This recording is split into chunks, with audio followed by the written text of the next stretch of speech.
नमस्कार दोस्तों, मैं अनिल कुमार इन्फो शिक्षा चैनल में आप सभी का हार्दिक स्वागत करता हूं। दोस्तों, आज के अपने लेक्चर में हम डिस्कस करेंगे मौलिक अधिकार के अनुच्छेद 17 और 18 पर। चूंकि समता के अधिकार में आर्टिकल 14 से लेकर 18 तक है, उसमें हमने 15 आर्टिकल तक डिस्कस किया है। इसके पहले 16 आर्टिकल पे हम बाद में डिस्कस करेंगे। तो आज का जो आर्टिकल डिस्कस करेंगे वो अनुच्छेद 17 और 18 का डिटेल्ड अध्ययन करेंगे, इसमें क्या क्या प्रावधान दिए गए हैं। दोस्तों, यदि आप अभी भी हमारे चैनल को सब्सक्राइब नहीं किए हैं तो चैनल को सब्सक्राइब करके बेल के आइकन पर क्लिक कर लीजिए, जिससे जो भी वीडियो अपलोड करें उसका अपडेट आपको मिलता रहे। तो दोस्तों, आइए देखते हैं कि इसके प्रावधान क्या क्या है या आर्टिकल 17 है क्या। अस्पृश्यता का अंत, एबोलिशन ऑफ अनटचेबिलिटी। अब यहां पे देखा जाए तो अस्पृश्यता का अंत किया जाता है और उसका किसी भी रूप में आचरण निषिद्ध किया जाता है। अस्पृश्यता से उपजी किसी निर्योग्यता को लागू करना अपराध होगा। ध्यान रखिएगा, अनटचेबिलिटी यानी छुआछूत, अस्पृश्यता क्या है यहां देख लीजिए, क्राइम है, अपराध होगा जो विधि के अनुसार दंडनीय होगा। तो इसको जो है क्राइम माना गया है। अब यहां से और इसमें देखते हैं कि क्या क्या ये इसमें महत्वपूर्ण बातें हैं। अनुच्छेद 35 में क्या दिया गया है, संसद को अस्पृश्यता के संबंध में विधि बनाने की शक्ति प्रदान करता है। यानी कि पार्लियामेंट को अधिकार है कि अनटचेबिलिटी के संबंध में नियम कानून बनाए।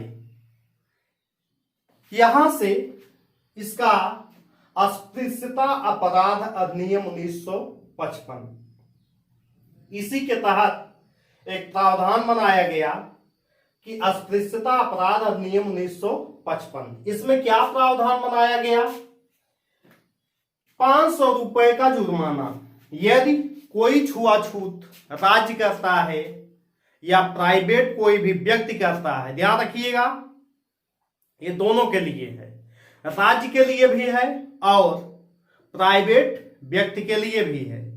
तो जहां पर भी अनटचेबिलिटी होती है, क्या प्रावधान दिया गया है, 500 रुपए जुर्माना या 6 माह का कारावास। याद रखिए, चाहे 500 रुपए का जुर्माना लगाया जाए या 6 महीने का कारावास या दोनों। ध्यान रखिएगा, चाहे ये इंडिविजुअल लगा दिया जाए, चाहे 6 महीने का कारावास कर दिया जाए या 500 रुपए का जुर्माना और 6 महीने का कारावास, दोनों किया जा सकता है। किस केस में, जहां पे छुआछूत होगा।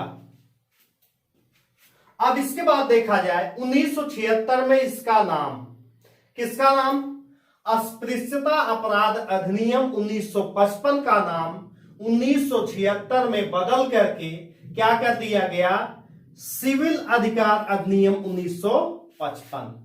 यानी कि 1976 में छुआछूत अधिनियम का नाम बदल करके, अपराध अधिनियम का नाम बदल करके सिविल अधिकार अधिनियम कर दिया गया।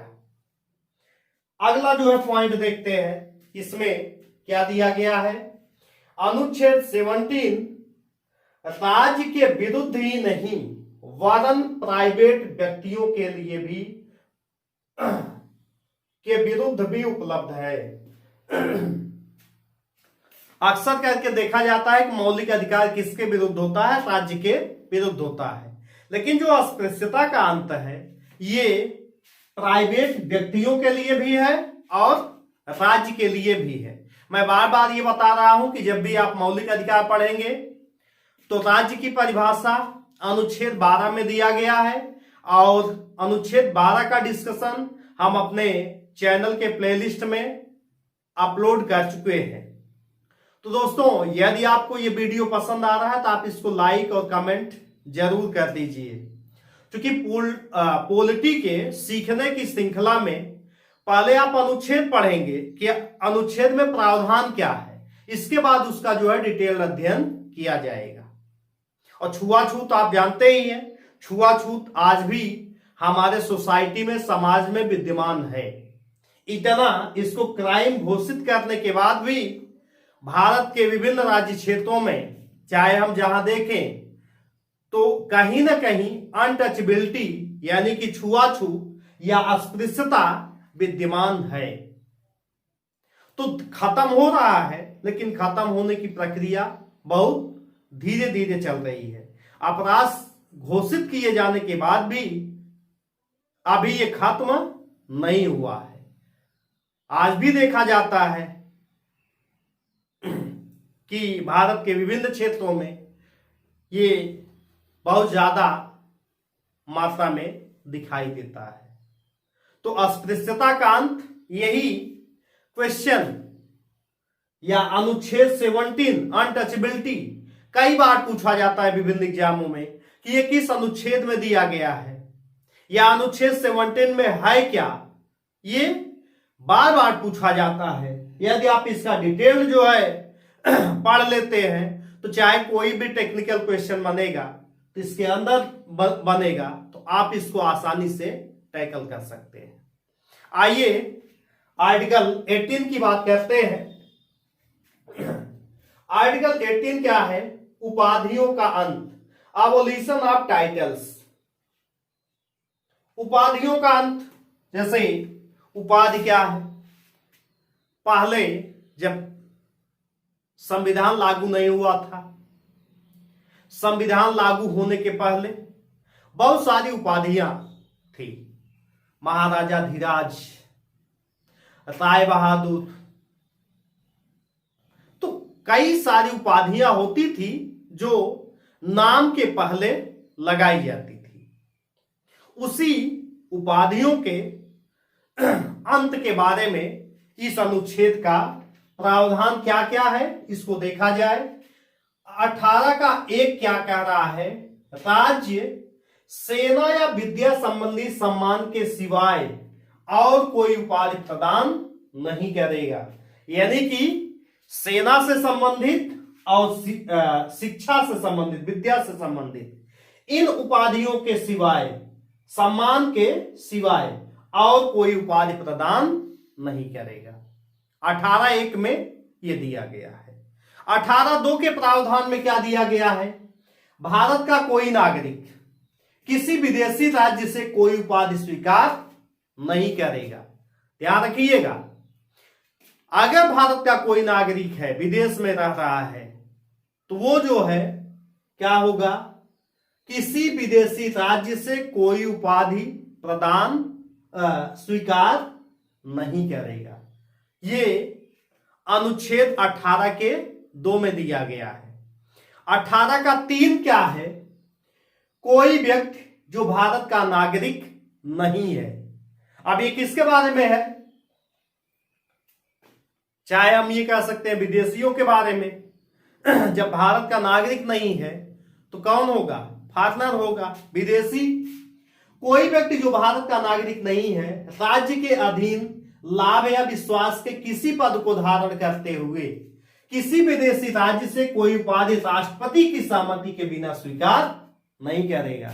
अगर कोई ऐसा व्यक्ति है जो भारत का नागरिक नहीं है, राज्य के अधीन लाभ या विश्वास के किसी पद को धारण करता है, तो क्या होगा? वह किसी विदेशी राज्य से कोई उपाधि प्रदान तब तक नहीं करेगा राष्ट्रपति की सहमति के बिना। यानी कि कोई उपाधि उसको लेना है तो राष्ट्रपति की स्वीकृति चाहिए। यह है अनुच्छेद 18 का 3। 18 के 4 में क्या दिया गया है? राज्य के अधीन लाभ या विश्वास का पद धारण करने वाला कोई व्यक्ति, ये समझिए कि ये भारत के नागरिक के बारे में बात हो रही है। इसीलिए कह रहा है राज्य के अधीन लाभ या विश्वास का पद धारण करने वाला कोई व्यक्ति किसी विदेशी राज्य से या उसके अधीन किसी रूप में कोई भेंट,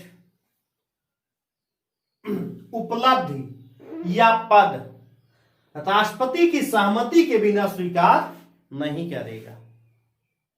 भेंट भी नहीं, ध्यान रखिए, यहां क्या कहा है, कोई भेंट, उपहार जिसको हम कहते हैं, उपलब्धि या पद राष्ट्रपति की स्वीकृति के बिना स्वीकार नहीं कर सकता है।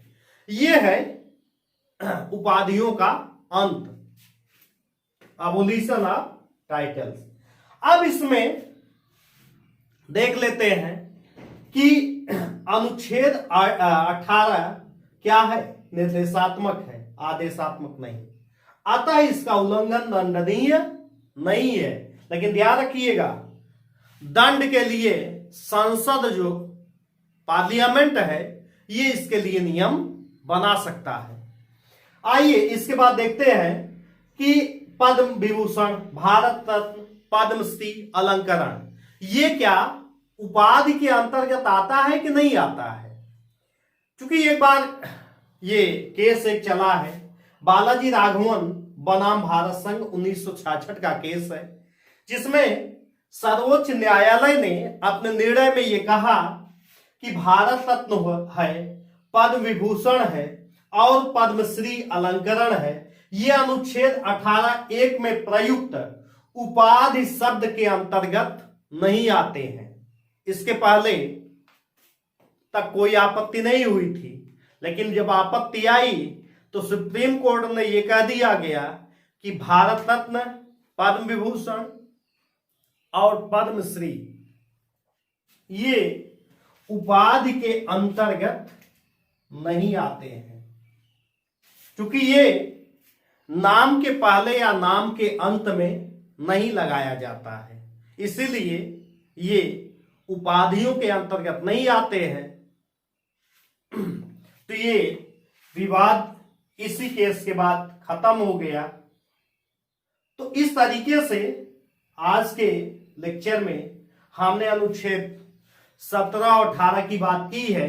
आशा करते हैं कि आप ये लेक्चर देख करके अच्छे से अनुच्छेद 17 और 18 सीख पाएंगे। अपने नेक्स्ट लेक्चर में हम पॉलिटी के ऐसे ही अलग अलग पॉइंट पे चर्चा करते रहेंगे। आप इन्फो शिक्षा क्लासेस के प्लेलिस्ट में जा करके पॉलिटी के वीडियो, स्टैटिस्टिक्स के और भी बहुत सारे टॉपिक के वीडियो पड़े हुए हैं, उनको देख करके आप इस चैनल के द्वारा कई सारी चीजें आसानी से सीख सकते हैं।